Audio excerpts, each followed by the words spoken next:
విశేష సంఖ్యలో విచ్చేసిన జడ్చర్ల పుర ప్రముఖులకి, పౌర సమాజానికి నమస్కారం. మాతృదేవోభవ. తల్లిన్నమ్మిన వానికెన్నడైనంత బిప్పులంచుండునే. అమ్మా, తల్లిన్నమ్మిన వానికెన్నడైనన్ తబ్బిప్పులంచుండునే. హృల్లీలా భువనైక మోహనముగా హేలా విలాసముగా. హృల్లీలా భువనైక మోహనముగా హేలా విలాసముగా. కల్లోలాబ్ధి తరంగరంగములుగా కంజాక్షు నేత్రాలుగా. కల్లోలబ్ధి తరంగరంగములుగా కంజాక్షు నేత్రాలుగా. వలీలాస్యము జేజవే సభను, వలీలాస్యము జేజవే సభను. భావ ప్రౌఢిమశబ్దముల్.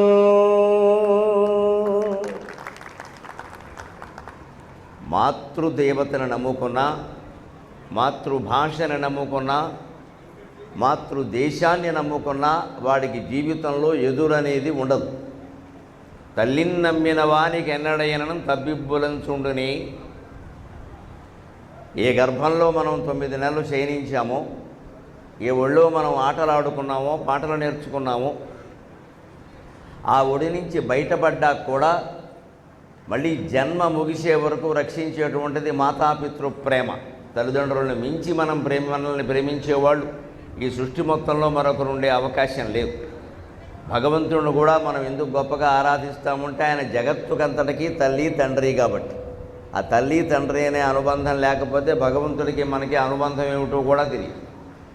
మీకు మీ తల్లిదండ్రులు ఉన్నట్టే, నాకు నా తల్లిదండ్రులు ఉన్నట్టే, మనందరికీ కలిపినటువంటి తల్లి పార్వతీదేవి, తండ్రి పరమేశ్వరుడు. తల్లి లక్ష్మీదేవి, తండ్రి శ్రీమన్నారాయణమూర్తి. తల్లి సీతాదేవి, తండ్రి శ్రీరామచంద్రమూర్తి. తల్లి రుక్మిణీదేవి, తండ్రి శ్రీకృష్ణ పరమాత్మ. అలా మనం దేవతలని తల్లిదండ్రులుగా భావిస్తాం కాబట్టి పురాణం చెబితే ఇన్ని వేల మంది వినడానికి వస్తారో అని 2022వ సంవత్సరం కూడా రుజువు చేసింది. కార్యకర్త శివకుమార్ గారు నాకు ఫోన్ చేసినప్పుడు జడ్చర్ల అంటే ఎంతమంది ఉంటారని నేను అనుకోలేదు. ఏదో 10 మంది 25 మంది సమస్య లేదు, కానీ ఏదో 500 600 ఉంటారనుకున్నాను. ఇక్కడ ఎన్ని వేల మంది ఉన్నారో లెక్క పెట్టడం కూడా కష్టంగా ఉంది. అశేష సంఖ్యలో విచ్చేసిన మీ అందరినీ చూస్తుంటే నాకు ఓ పక్క ఉత్సాహము, ఓ పక్క కొంచెం భయము కూడా. ఉత్సాహం ఎందుకంటే నా మాటలు వినడానికి ఇంతమంది వచ్చారు కదా. భయం ఎందుకంటే ఎంతమందిని నేను ఆనందింపజేయగలనా అని. ఈ రెండూ ఉంటాయి.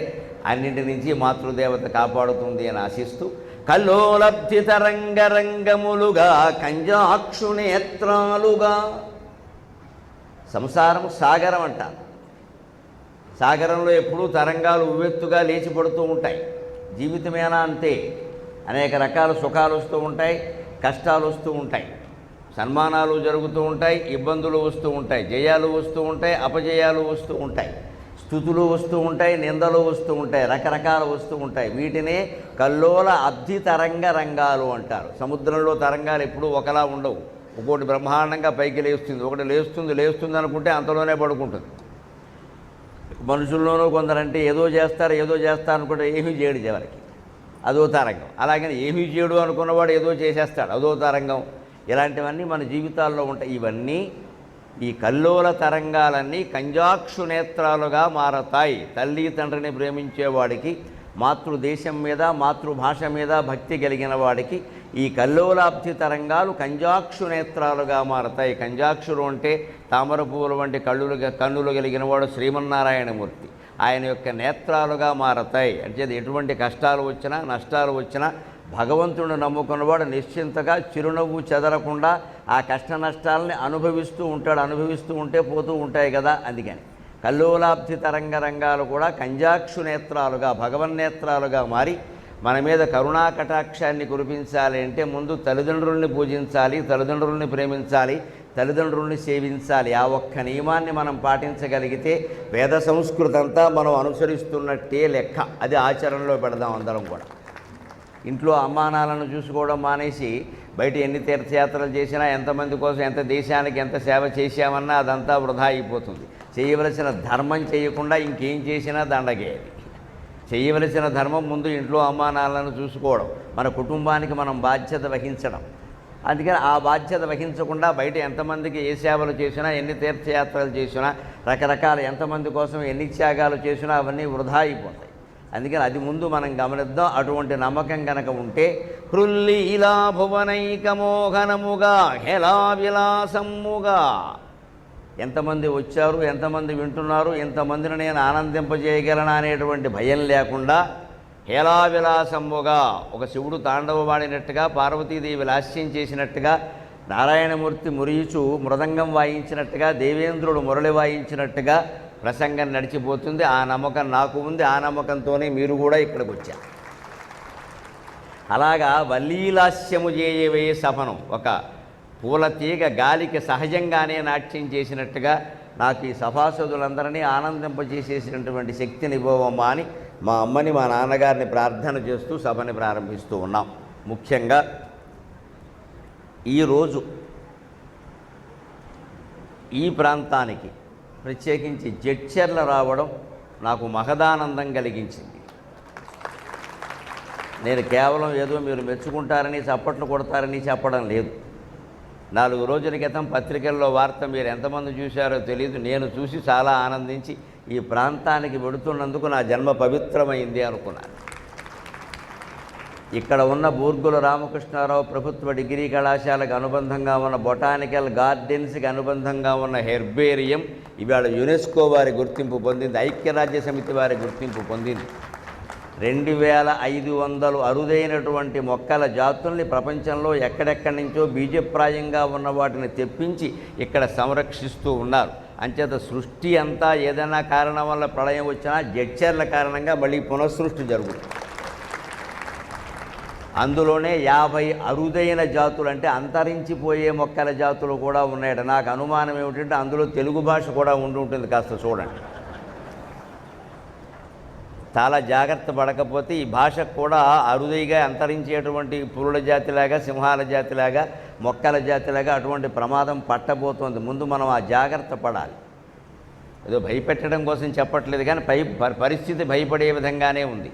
దారిలో వస్తూ మేము ఒక చోట ఆగాం. కార్యకర్తలు ఆపారు, ఏమండి టీ తాగుతారా అంటే, తెలంగాణ అంటేనే టీకి ప్రసిద్ధి అండి, టీ తాగకపోతే తెలంగాణ ఎలా అవుతాం, తాగుదామని. అక్కడ ఉన్నాక ఒక వాక్యం నాకు చాలా ఇబ్బంది, ఒకసారి ఆశ్చర్యపోయేలా చేసింది. ఇదా భాష పరిస్థితి అనుకున్నా. పూతరేకులు PWOTHA REKULU అవైలబుల్ హియర్ అలా. పూతరేకుల్ని ఇంగ్లీష్లో రాసేంత గొప్ప స్థితిలో ఉన్నాం మనం. నేను వెంటనే నాతో వచ్చిన కార్యకర్త నాగేంద్ర గారిని అడిగాను, ఈ కర్మ ఏమిటండి అన్నాను. ఏం చేద్దామండి, తెలుగులో పూతరేకులు రాస్తే ఎవరికి కనపడదు, కొనడు సార్ అన్నాడు. ఎవరికి కన్నడది ఏదో పాతరేకు అనుకుంటాడు, పూతరేకు అనుకోడు. పాతరేకులు అవైలబిలిటీ మనకెందుకు అనుకుంటాడు, పూతరేకని తెలియాలంటే మరి రాయాలండి. ఈ స్థితిలో ఉందమ్మా భాష. అందుకోసం నేను ఉదాహరణగా చెబుతున్నా. మన తెలుగు పిండి వంట పూతరేకులు అంటే, మన సకినాలంటే మన తెలుగు పిండి వంట. దాన్ని మనం ఇంగ్లీష్లో రాయాల్సిన కర్మ ఎందుకు వచ్చింది అంటే, ఇవాళ పిల్లలందరూ ఇంగ్లీషు మాధ్యమం కారణంగా తెలుగులో రాస్తే చదవలేని పరిస్థితిలో ఉన్నారు. ఇంకా మాటల్లో కనీసం తెలుగు నిలబడింది, అందుకోసం మనం సంతోషించాలి. దానికి మా ప్రవచనాలు కూడా కొంత కారణం అవుతున్నాయి నిలబడడానికి. ఆ రకంగా మా జన్మ కూడా ధన్యమే. వాళ్ళు ఏవో వింటూ ఉండడం వల్ల, ఇంకా మాకు ఇంగ్లీషులో చెప్పాల్సిన కర్మ రాకపోవడం వల్ల, తెలుగులోనే మేము చెప్పగలగడం వల్ల, పోనీ తెలుగు తప్పితే మరో భాష మాకు రాదు అనుకున్నాం. ఏం పర్వాలేదు, తెలుగు వచ్చిన వాడికి తెలుగు వస్తే చాలు, మిగిలినవి రాకపోయినా పర్వాలేదు. అందువల్ల ఇవి వినడానికైనా వాళ్ళు ఇంకా తెలుగు కాస్త మిగిలించుకున్నారు. కానీ ఇవి కూడా ఇంగ్లీషులో చెప్పడం మొదలు పెడితే ఆ అవసరం కూడా తీరిపోతుంది. అందుకని అది ఆ ఇబ్బంది లేకుండా ఇవాళ బూర్గుల రామకృష్ణారావు డిగ్రీ కళాశాల వాడు అరుదైనటువంటి మొక్కల జాతుల్ని బీజప్రాయంగా సంరక్షిస్తూ, తర్వాత ఇప్పుడు సంరక్షించినటువంటి 100 ఏళ్ళైనా నశించని రీతిలో సంరక్షిస్తున్నారు. ఇక్కడ ప్రభుత్వ డిగ్రీ కళాశాలలో జరుగుతున్న సేవ అది మనం గుర్తించాలి. దాన్ని ఐక్యరాజ్య సమితి వారు గుర్తించారంటే ఈ నగరం, ఈ కళాశాల, ఇక్కడ ప్రజల యొక్క పట్టుదల ఎంత గొప్పదో తెలుసుకోండి. వారికి మనం నమస్కారం చేద్దాం.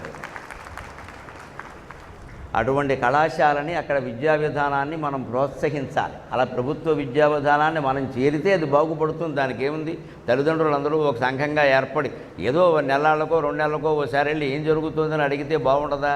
ఏమీ డబ్బులు అవసరం లేకుండా చదువు చెబుతారు కదా. ఓ పక్క ప్రభుత్వానికి వేల కోట్ల రూపాయలు అయిపోతున్నాయి కదా. అందుకే ప్రభుత్వ విద్యని ప్రోత్సహిస్తే మాతృభాష, మాతృదేశము, మాతృభక్తి అన్నీ నిలబడతాయి. తద్వారా మనకి ఖర్చు కూడా బాగా తగ్గుతుంది. ఊరికే ఏదో ప్రైవేటు స్కూళ్ళల్లో కాలేజీల్లో చేర్చి లక్షలు సంపాదించాలి కాబట్టి దానికోసం రకరకాల అడ్డదారులన్నీ తొక్కి ఒత్తిడికి లోని బాధపడాల్సిన అవసరం ఉండదు. అందుకని జడ్చర్ల వచ్చినందుకు, ఈ అరుదైనటువంటి మొక్కల సంరక్షణ చేపడుతున్న డిగ్రీ కళాశాల ఉన్న చోటికి వచ్చినందుకు నన్ను నేనే అభినందించుకుంటూ ఇక తర్వాత మన హిందూ ధర్మం అనే అంశంలోకి ప్రవేశిద్దాం. హిందూ ధర్మం నిన్న, నేడు, రేపు ఈ 3 విషయాల్లో మనం కాస్త లోతుగా తెలుసుకునే ప్రయత్నం చేద్దాం. నిన్న ఎలా ఉంది, నేడు ఎలా ఉంటుంది, రేపు దీని భవిష్యత్తు. రేపు అనే మాట ఈవేళ మనం ఇంగ్లీషు ప్రభావం కారణంగా టుమారో అని వాడుతున్నాం. కానీ తెలుగు కావ్యాల్లో రేపు అంటే ఉదయం అని అర్థం. మాపులు రేపులు అంటారు. మాపు అంటే రాత్రి, రేపు అంటే ఉదయమును. మాపులు రేపులు అంటారు. రేపు మాపు రేపు అనే మాట ఉంది. రేపు అంటే టుమారో అని అర్థం కాదు, ఉదయం అని అర్థం. రేపంటి రూపము కంటి పువ్వింటి దొరనే కంటి అని పాత సినిమాలో పాట కూడా ఉంది. రేపంటి రూపం అంటే టుమారో లాంటి రూపం ఎక్కడా ఉండదు.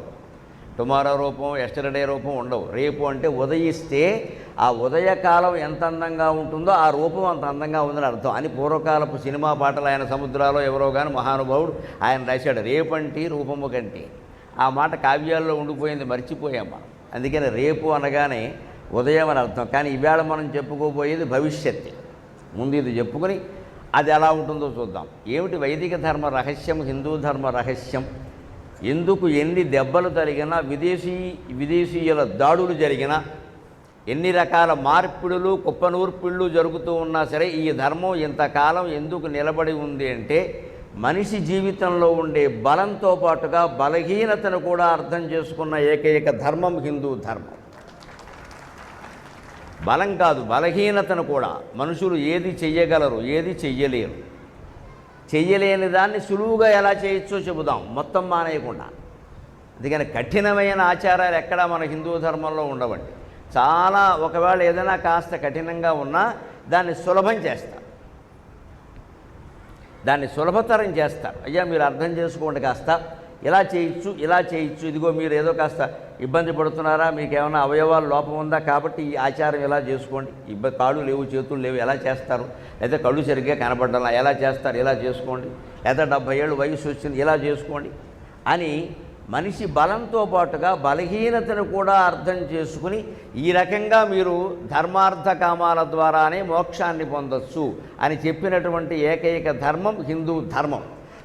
వైదిక ధర్మ మార్గముల బ్రహ్మ రహస్యమిదే గదా కవి, వైదిక ధర్మ మార్గముల బ్రహ్మ రహస్యమిదే గదా కవి, కాదనలేదు మానవుని కాంక్షలనెన్నడు, కాదనలేదు మానవుని కాంక్షలనెన్నడు, ధర్మ మార్గ సంపాదితమర్థమున్ నియమబద్ధము కామము, ధర్మ మార్గ సంపాదితమర్థమున్ నియమబద్ధము కామము, తద్విరక్తితో వేద తదంత మార్గముల విశ్రుత మోక్షము పొందుటొప్పగున్, తద్విరక్తితో వేద తదంత మార్గముల విశ్రుత మోక్షము పొందుటొప్పగున్.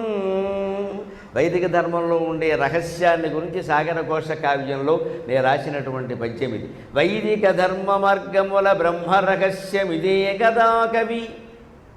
ఎన్నో దేశాల్లో ఎన్నో మతాలు ఎన్నో ధర్మాలు ఉన్నాయి. భారతీయ సంస్కృతిలో హిందూ ధర్మంలో ఉండే విశేషం ఏమిటి అంటే బ్రహ్మరహస్యం అంటారు. అంటే బ్రహ్మదేవుడికి మాత్రమే తెలిసినటువంటి రహస్యం అంటారు. బ్రహ్మరహస్యం అంటే అర్థం అది. మామూలు రహస్యాలు వేరు, బ్రహ్మరహస్యాలు వేరు. దేవతలకి మానవులకి రాక్షసులకు కూడా ఏదైనా అర్థం కానప్పుడు దీని రహస్యం ఏమిటని బ్రహ్మదేవుడిని అడుగుతారు. ఆయన దగ్గరికి వెళితే ఆయన చెబుతాడు, అబ్బాయి వీడు ఇప్పుడప్పుడే చావడరా, దీని వెనకాల ఓ రహస్యం ఉంది, అంచేతను మీరు ఇంకో 50 ఏళ్ళు వీడిని తలకాయ నొప్పి వీడిని భరించాల్సిందే, ఈలోపు ఇదిగో ఈ పని చేయండి, ఆ ప్రయత్నం అలా నడుస్తుంది అని బ్రహ్మదేవుడు చెబుతాడు. అందుకని బ్రహ్మరహస్యం అనే మాట వచ్చింది. అది ఆయనకి మాత్రమే తెలుసు.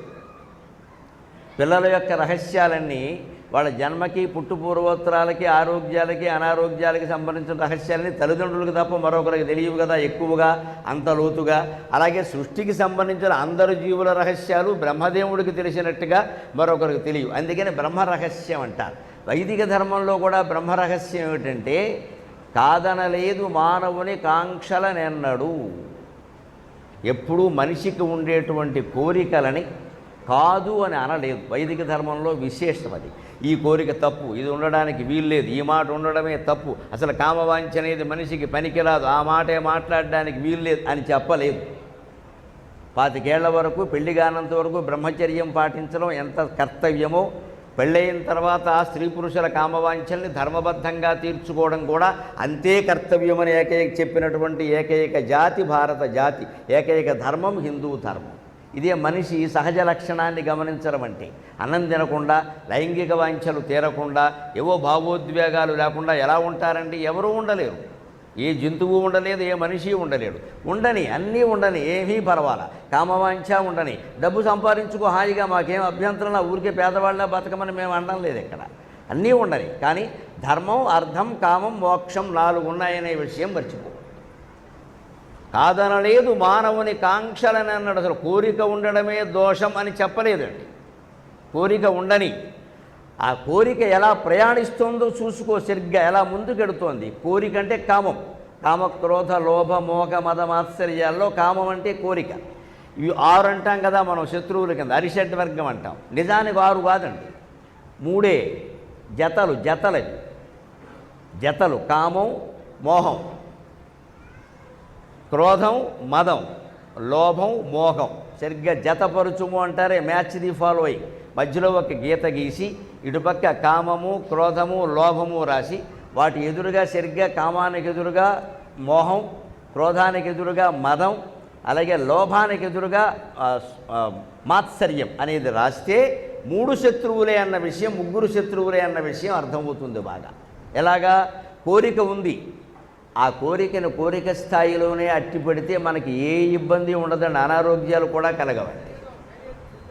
అది కోరిక విపరీతమై వ్యామోహమైందనుకోండి, అది వ్యామోహం స్థాయిలోకి పెడితే చాలా ఇబ్బంది. ఈ కోరిక తీరపోతే నేను ఉండలేను, ఇది లేకపోతే నేను చచ్చిపోతా అనేటువంటిది ఉందంటే ఆ మనిషితో చాలా ఇబ్బంది. ఇగో ఇది ఖచ్చితంగా నేను ఈ పరీక్షలో నెగ్గి తీరాలి, లేకపోతే నేను ఉండను అంటే ఏ ఆత్మహత్య చేసుకుంటాడు. ఈ ఉద్యోగం నాకు వచ్చి తీరాలి, ఈ పిల్ల నన్ను ప్రేమించి తీరాలి, ఈ అబ్బాయి నన్ను వివాహం చేసుకుని తీరాలి, ఈ ఆస్తి నాకు వచ్చి తీరాలి. ఈ తీరాల్లో ఉందంతా ఇక్కడే మొత్తం తీరిపోతాడు మనిషి. ఇది వచ్చినా పర్వాలేదు, రాకపోయినా పర్వాలేదు, నా ప్రయత్నం నేను చేస్తా అంటే పర్వాలేదు, వస్తుంది. ఎప్పుడూ జీవితంలో సుఖంగా ఉండాలంటే ఒక పద్యపాదాన్ని మర్చిపోకూడదు. వచ్చనా మేలు, రానిచో బాధ లేదు. జీవితం అంతా సుఖంగా ఉంటాం. వచ్చనా మేలు, రానిచో బాధ లేదు. ఎప్పుడో 20 ఏళ్ల క్రితం అమెరికా వీసా కోసం కొత్తగా వెళ్ళే రోజుల్లో ప్రయత్నం చేస్తే మొదట 1-2 సార్లు రాదు. వాళ్ళ నిబంధనలు వాళ్ళకుంటాయి. ఏమిటి అమెరికా వీసా అంటే ఏమిటి మీసమా రావడానికి? ఇక్కడ 16 ఏళ్ళు రాగానే దాని లెక్కలు దానికి ఉంటాయి. రాలేదు. ఎవరో బంధువులు మిత్రులు అంటారు, నీ జాతకం మంచిది కాదురా, నీకు రాలేదు. మన దగ్గర ఇదే సోది, ముందు ఏది రాకపోయినా ముందు జాతకంలోకి వెళ్ళిపోవడమే అర్జెంటుగా. దానికి ఏదో ప్రయత్నం సరిగ్గా జరగలేదేమో, లేకపోతే వాడిది సద్దన్న మోహం, వాడు ఇస్తాడో ఎవడో తెలియదు, వాడికి ఏం బుద్ధి పుట్టిందో మనకేం తెలుసు. నేను దాన్ని పట్టించుకోవాలా. అప్పుడు నాలో నేను ఆలోచించుకుంటే ఒకటే దొరికింది నాకు, అమ్మవారి దేవల. వచ్చనా మేలు, రానిచో బాధ లేదు. దానికోసం మనం ప్రయత్నిస్తున్నాం. తలుపు తట్టిన అవకాశములను వదులుకొనుట పాడిగాదని కొంత కొసరినాను. దాని మీద నేనే పద్యం అల్లుకున్నా. తలుపు తట్టిన అవకాశములను వదులుకొనుట పాడిగాదని కొంత కొసరినాను. వచ్చనా మేలు, రానిచో బాధ లేదు. మెరిక ముందర అమెరికా గరికపాటి అని చెప్పాను. నేను మెరిక, నా మాటలు వినడానికి ఇంతమంది సిద్ధంగా ఉంటే అమెరికాకో ఇంకో దానికో వెళ్ళడం నాకేం పనండి? నాకు జడ్చర్ల సరిపోదా? జీవితాంతం చెప్పుకోవచ్చు. ఎన్ని ఊళ్ళు ఉన్నాయి ఇక్కడ, ఇంకో పని ఏముంది నాకు? వినడమే కదా కావాల్సింది. వింటున్నారు, పిలుస్తున్నారు. ఏం ఊరికే పిలుస్తున్నారా? హాయిగా సత్కారాలు చేసి మరి గౌరవించి పంపిస్తున్నారు. నేను చెప్పేటేమన్నా దాంట్లో ఇబ్బంది ఏముందండి? కానీ ఎక్కడికో వెళ్ళాలి, ఏదో చేయాలి. మన మిత్రులు ఎవరో వెళ్ళారు, బంధువులు ఎవరో వెళ్ళారు, మనం వెళ్ళలేదు. అందరికీ వచ్చింది వీసా, మనకి రాలేదంటే జ్వరం వస్తుంది వీసా రాకపోగా. వచ్చినా మేలు, రానిచో బాధ లేదు. జీవితంలో ఏదైనా అంతే ఓ పదవి కోసం ప్రయత్నం చేస్తున్నాం, చేయండి. ప్రజాసేవ చెయ్యాలి అని మీకుంటే, పదవే ముఖ్యం అనుకుంటే చేయండి, పర్వాలేదు. కానీ ఎలా ఉండాలంటే టిక్కెట్ వచ్చినా మేలు, రానిచో బాధ లేదు, అంతే. రాకపోతే కృష్ణాలు పోసేసుకుంటా కొంపలంటుకుపోయినట్టే లెక్క. పైగా ఈయన పోసుకోడు, ఈయన కోసం అనుచరులు పోసేసుకుంటారు, అనవసరంగా వాళ్ళ ప్రాణాలు పోతాయి. అంతెందుకు, వస్తే పోటీ చేయి. లేకపోతే అదే పార్టీ నుంచి ఇంకోటికి ఇచ్చారు కదా, ఒక పార్టీ నుంచి ఇద్దరికి ఇవ్వరు కదా, వారిని సమర్థిస్తే అయిపోయాయి. మన పార్టీయే కదండి, మన ఆశయాలే చెబుతున్నాం కదా. మరి అంతే, సమర్థించకుండా టికెట్ రాలేదని గొడవ పెడుతున్నామంటే పార్టీ అక్కల్లా, నాయకుడు అక్కల్లా, మన స్వార్థమే కావాలి. లోపలికి ఆలోచించుకుంటే అంతా అర్థమైపోయింది చరిత్ర అంతా. ఇదే కామం మదంగా మారడం అంటే.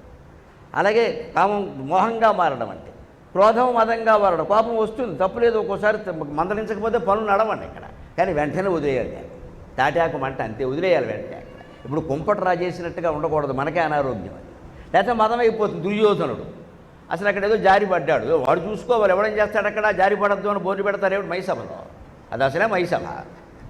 జారి పడ్డాడు, పడినవాడు సరే అక్కడికి ధర్మరాజు చాలా వెంటనే చూసి నకుల సహదేవుని పిలిపించి కొత్త బట్టలు తెప్పించి ఇచ్చాడు. అక్కడ వీడి ఇంటికి వెళ్ళాడు, కక్ష కట్టాడు. ఎవరి మీద, భీముడి మీదో అర్జునుడి మీదో కడితే పర్వాలేదండి, వాళ్ళు అక్కడ ఉన్నారు, కాస్త నవ్వారు కూడా. భీముడు నవ్వుడు, దుర్యోధనుడు జారిపోతే భీముడు నవ్వకపోతే ఏం చేస్తాడు, సానుభూతి చూపిస్తాడా? వీడు ఎంత ఏడు పిలుచుకుతున్నాడు చిన్నప్పటి నుంచి. 8 ఏళ్ల వయసులో కార్తీక మాసం వనభోజనానికి పిలిచి విషం కలిపి లోపల చెరువులో దోషేశాడు. వాడు మర్చిపోతాడు ఆ విషయాన్ని. వనభోజనానికని పిలిచి రకరకాల పిండి వంటలు పెట్టి అందులో విషం కలిపేసేసి చెరువులో దోషేశాడు. పాతాళ లోకంలోకి వెళ్ళాడు. వాళ్ళు అక్కడ కుంతీదేవి వంశీకులు ఉన్నారు కాబట్టి నాగజాతి వాళ్ళు బతికించారు, లేకపోతే భీముడు ఏమైపోయేవాడు. మరి అంత తాటం కట్టిరి, నీట ద్రోసిరి, విషాక్తం అన్నమును పెట్టిరి అన్ని బాధలు పెట్టాక భీముడు దుర్యోధనుడు జారి పడిపోతే నవ్వకపోతే అన్నయ్య నీకు నా ప్రగాఢ సానుభూతి అంటాడు. వాడింది కట్టాడండి. భీముడు అర్జునుడు కొంచెం నవ్వారు. అసలు ద్రౌపది అక్కడ లేదండి, ఆశ్చర్యకరమైన విషయం. మూల భారతం చదివితే తెలుస్తుంది, వ్యాస భారతం అక్కడ లేనే లేదు. ఆవిడ అంతఃపురంలో ఏదో అద్దం ముందు నుంచి జడేసుకుంటుంది, మనకు తెలియదు. కానీ ఆవిడ మీద కక్ష కట్టాడు. ఇదే మదం అంటే. నీకు కోపం ఉంటే కోపమే అనవసరం, నువ్వు జారి పడ్డావు, ఎవరేం చేస్తారు దానికి? అక్కడికి కొత్త బట్టలు పంపించారు, కట్టుకో, దానికి ఏముంది ఇబ్బంది? అబ్బే నవకండ భూమండలాదివ మొకట తోట కడితే మణిగణ నీరాజిత నిజబాధ పంకేరుగుండన ఆయన సమాసాలు చదివిన నేను జారి పడతానంటే సమాసాలకి జారిపడడానికి సంబంధం లేదు. అంచేది వాటిని అర్థం చేసుకోవాలి. కానీ నువ్వు జారిపడితే బట్టలు మార్చుకో, కట్టుకో, లేదా వెళ్ళిపో. పోనీ భీముడు అర్జునుడు నవ్వాడని వాళ్ళ మీద కోపం తెచ్చుకుంటే పర్వాలా, వాడు ఆవిడ మీద ఎందుకండి లేనిపోని కోపం? ఇక ఇది ఎంతవరకు వెళ్ళిందో మీకు తెలుసు, వస్త్రాపహరణం వరకు వెళ్ళింది. ఆ వస్త్రాపహరణమే యుద్ధానికి ప్రధాన కారణమైంది. ధర్మరాజు ఎంత ముత్తుకున్నా సరే, శాంతి అన్నా సరే, కౌరవ పాండవ యుద్ధం జరగడానికి మూల కారణం వస్త్రాపహరణం. అది ఒక్కటి జరగకపోయి ఉంటే మిగిలినవన్నీ ఏదో రకంగా సర్దుకునేవాళ్ళు. 5 ఊళ్ళు ఇచ్చినా 60 ఊళ్ళు ఇచ్చినా ఏదో సర్దుకునేవాళ్ళు, పర్వాలా. ఇంత అవమానం జరిగాక ఎవరు సర్దుకోలేరండి. ఇది క్రోధం మదమైంది. ఎవరి వల్ల అయింది? దుర్యోధనుడి వల్ల అయింది. అలాగే లోభం, స్వార్థం అంటారు. లోభం అంటే నాకు కావాలి అంటే తప్పు లేదండి. ఏదైనా నాకే కావాలి, ఏలో ఉంది అంత. ఇక్కడ దేనికి ఇక్కడ ఇంత పొడుగు, ఇంకొకరికి వస్తుందా నీకు కాకపోతే కొంపలు అంటుకున్నాయా? నాకు కావాలి అంటే తప్పులా. ఇంకొకరు పోటీ పడ్డారు, ఎవరు ప్రతిభావంతులైతే వారికి వస్తుంది. ఒకవేళ పోనీ ప్రతిభ కాదు, ఇంకో కారణం, మనం ఏం చేస్తామండి, రకరకాలు వస్తుంది. మనం ఇంకో ప్రయత్నం చేసుకోవాలి. కానీ నాకు రాలేదు కాబట్టి చచ్చిపోతా లేదా చంపేస్తా, ఇవాళ రెండే చేతనైన. ఇవాళ చచ్చిపోవడం, చంపేయడం రెండూ తప్పునే. శాస్త్రం ప్రకారం రెండూ దోషాలే, చట్టం ప్రకారం కూడా దోషాలే. ఈ ధోరణి నుంచి మనం బయటపడితే హిందూ ధర్మంలో ప్రాథమిక రహస్యం మనకు అర్థమైనట్టే లెక్క. వైదిక ధర్మ మార్గమున బ్రహ్మ రహస్యము ఇదే గదా కవి. కోరికలు ఉండని, తప్పు లేదు, పరిమితిలో ఉండాలి, మోహము స్థాయికి వెళ్ళకూడదు. కోపం కూడా అప్పుడప్పుడు వస్తే రాని, లేకపోతే కొన్ని పనులు అవ్వవు. కానీ దాన్ని అలా ఆపేసి, తాటాకు మంటలా ఆపేసి, ఊరికే లోపల రాజుకునేలా చేయొద్దు. అనవసరంగా రక్తపోటు, గుండెపోటు వస్తాయి.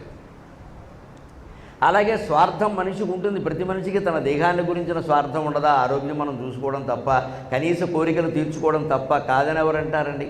కానీ అవి ఇతరుల మీద అసూయ పడేటంతగా ఉండకూడదు. ఆ స్వార్థం ఎప్పుడూ కూడా కన్నీ మనకే అన్నట్టుగా ఉండకూడదు. నలుగురిని పంచుకోమని చెప్పాలి. పంచుకొని తినడమే భారతీయ ధర్మం. అంచేత మనిషి కాంక్షల్ని మానవ ధర్మం కాదని